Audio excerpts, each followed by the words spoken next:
আলাইকুম সবাইকে। আশা করি আমার সব বন্ধুরা ভালো আছো। বাঙালি মানেই কাঁঠাল প্রেমী, আর কাঁঠাল খাওয়া মানেই তো শেষ একগাদা পুষ্টিকর কাঁঠালের বিচি পেয়ে যাওয়া।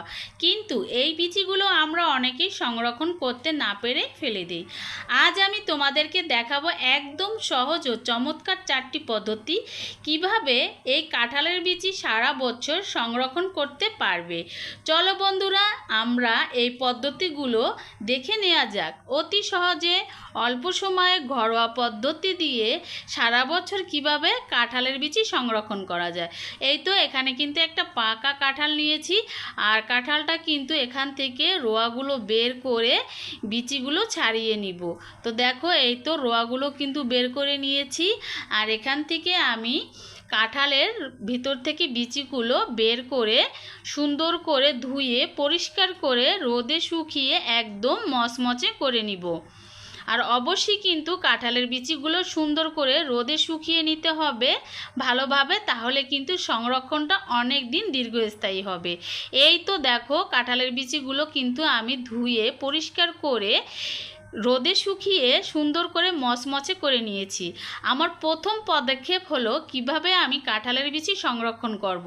তো দেখো, এখানে কিন্তু এটার মধ্যে কিন্তু বালু আছে, আর এটার মধ্যে কিন্তু কাঁঠালের বিচিও আছে। তো তোমাদের প্রমাণ সহকারে দেখাচ্ছি। দেখো, এই তো কাঁঠালের বিচি কিন্তু এই বালুর মধ্যে ছিল, আর এরকম কিন্তু একটু একটু শিকড় হয়েছে, কিন্তু গাছ হবে না। আর এরকমই কিন্তু তরতাজা বছর জুড়ে রাখতে পারবে।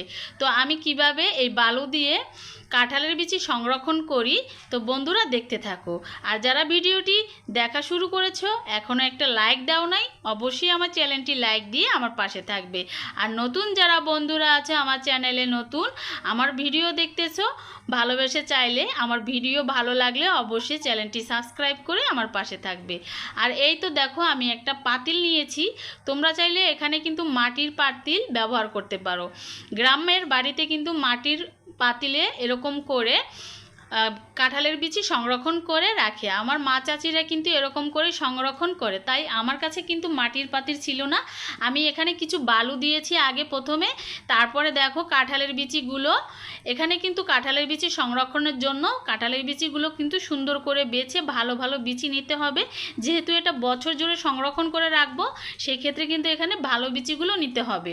তো দেখো, আমি কিন্তু কাঁঠালের বিচিগুলো ভালোভাবে চারদিকে ছড়িয়ে একদম বালুর মধ্যে রেখে দিয়েছি। তারপরে এর উপর দিয়ে বাকি বালুগুলো দিয়ে দিব।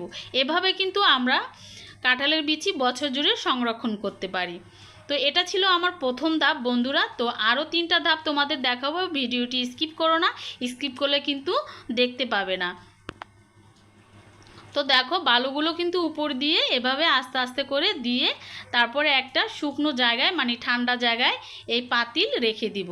আর যখন রান্না করব টুকটুক করে কিন্তু বিচিগুলো উঠিয়ে আমি রান্না করে নিতে পারবো। তো তোমরা কিন্তু এরকম একটা সহজ পদ্ধতি গ্রহণ করতে পারো কাঁঠালের বিচি সংরক্ষণ করার। তো দেখো, চারপাশে কিন্তু বালু দিয়ে আটকে দিচ্ছি, আর এটা কিন্তু ঠান্ডা থাকবে। আর বালু কিন্তু ঠান্ডা থাকে, একটু হালকা ভিজা ভিজা আছে, এই ভিজাটাই কিন্তু এই কাঁঠালের বিচিগুলো ভালো রাখবে। তো এটা হলো আমার প্রথম পদ্ধতি। তো চলো আমরা দ্বিতীয় পদ্ধতি দেখা যাক। তো একটা ঢাকনা দিয়ে ঢেকে দিতে হবে। তো আমি একটা ডেকচি দিয়ে ঢেকে রাখলাম, যখন খাবো তখন কিন্তু এই বালু থেকে তুলে তুলে তারপরে খাবো। দ্বিতীয় ধাপ তোমাদের সাথে শেয়ার করতেছি। এই তো দ্বিতীয় ধাপে এখানে কিন্তু আমি বালু নিয়েছি এবং ছাই নিয়েছি। তো শহরের বাড়ি কিন্তু ছাই টাপ ব্যাপার, তো আমি কিন্তু এটা সংরক্ষণ করেছি। আর এই তো দেখেছো, কোনো রোদের ঝামেলা ছাড়াই কাঁঠালের বিচি সংরক্ষণ করা যায়।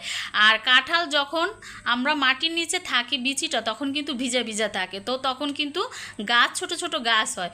তো আমরা এই ক্ষেত্রে এটা করতে পারি যে, এই তো কাঁঠালের বিচিগুলো কিন্তু আমি শুকাই নাই, ভিজা অবস্থায় নিয়েছি, আর এখানে বালু এবং ছাই ভালোভাবে হাত দিয়ে মিক্স করে নিচ্ছি। এই পদ্ধতিটা কিন্তু অনেক ভালো একটা পদ্ধতি, তোমরা এটাও ব্যবহার করতে পারো। তো দেখো, এখানে কিছু বালু আর হলো ছাই দুটোই একসাথে মিক্স করে নিয়েছি আমি, আর ভালোভাবে কাঁঠালের বিচির গায়ে কিন্তু মাখিয়ে দিচ্ছি। এরকম করে মাখিয়ে দিতে হবে। আর এটা একটু ভিজে ভিজে ভাব থাকবে, আর এটা কিন্তু একদম তরতাজা থাকবে। আর এখানে একটা দেখো মাটির হাতল নিয়েছি, তোমরা চাইলে মাটির পাতিলের মধ্যেও রাখতে পারো। তো আমার কাছে মাটির হাতন ছিল, সেই হাতনের মধ্যেই আমি সংরক্ষণ করে রাখবো। তো এখানে কিছু বালু, তারপরে দিয়ে দিলাম কিছু ছাই। ছাই কিন্তু অনেক সুন্দর একটা কার্যকারী উপাদান, আর এটাতে কিন্তু এই কাঁঠালের বিচি সংরক্ষণ করার খুব সুন্দর একটা পদ্ধতি। তো তোমরা কিন্তু বেশি করে ছাই দিয়েও এই বালু ছাড়া এই কাঁঠালের বিচি সংরক্ষণ করতে পারো। তো আমি কিন্তু দুটো একসাথে মিক্স করে তারপরে এই কাঁঠালের বিচিগুলো সংরক্ষণ করে রাখবো। তো দেখো বন্ধুরা, দ্বিতীয় স্টেপটা কতটা সুন্দর আর কতটা সহজভাবে।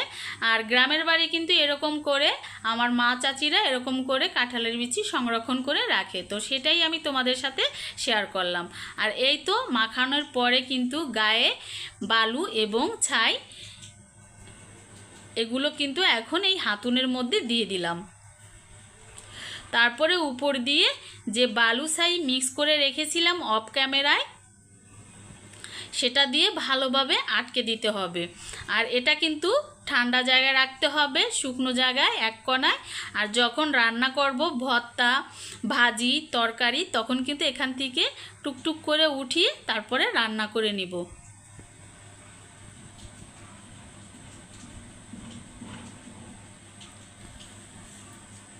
তো দেখো ভালোভাবে কিন্তু আটকে দিতে হবে এভাবে, যাতে বিচিগুলো ঠান্ডা জায়গায় থাকে আর খুব সুন্দর থাকে। তাই উপর দিয়ে কিন্তু আমি ছাই বালু মিক্স করে আবার আটকে দিচ্ছি।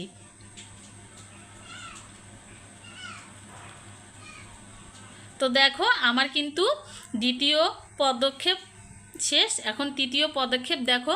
এই তো এখানে কিন্তু কাঁঠালের বিচি অফ ক্যামেরায় আমি পরিষ্কার করে সুন্দর করে ধুয়ে পানি ঝরিয়ে তারপর উপরে যে পানিটা ছিল ভালোভাবে শুকিয়ে টিস্যু পেপার দিয়ে একটা বক্সের মধ্যে নর্মাল ফ্রিজে রাখো, কিংবা ডিপ ফ্রিজে রাখলে অনেক দিন সংরক্ষণ করতে পারবে। আর নর্মাল ফ্রিজে রাখলে প্রায় 1 মাসের মতো সংরক্ষণ করে খেতে পারবে। এটা ছিল আমার তৃতীয় পদক্ষেপ। আর চতুর্থ পদক্ষেপ কিন্তু একদম অনেক সহজ। ঘরের মধ্যে কিছু থাকা উপকরণ দিয়েই কিন্তু এই কাঁঠালের বিচি বছর জুড়ে সংরক্ষণ করতে পারবে। এখানে দেখো কিছু শুকনো কাঁঠালের বিচি নিয়েছি। আর এই কাঁঠালের বিচিগুলো কিন্তু ভালোভাবে সুন্দর করে আমি পরিষ্কার করে ধুয়ে তারপরে শুকিয়ে নিয়েছি। 2 থেকে 3 রোদ দিয়েছি। এই কাঁঠালের বিচি একদম মচমচে করে নিয়েছি।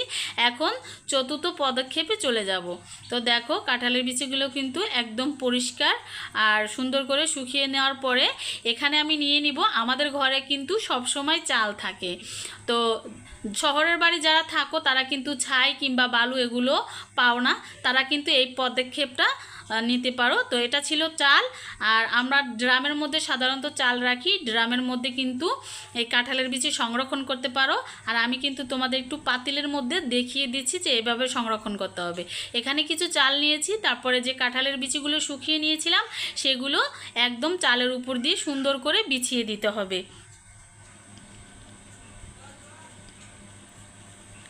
আর অবশ্যই কাঁঠালের বিচিগুলো কিন্তু সুন্দর করে পরিষ্কার করে নিতে হবে।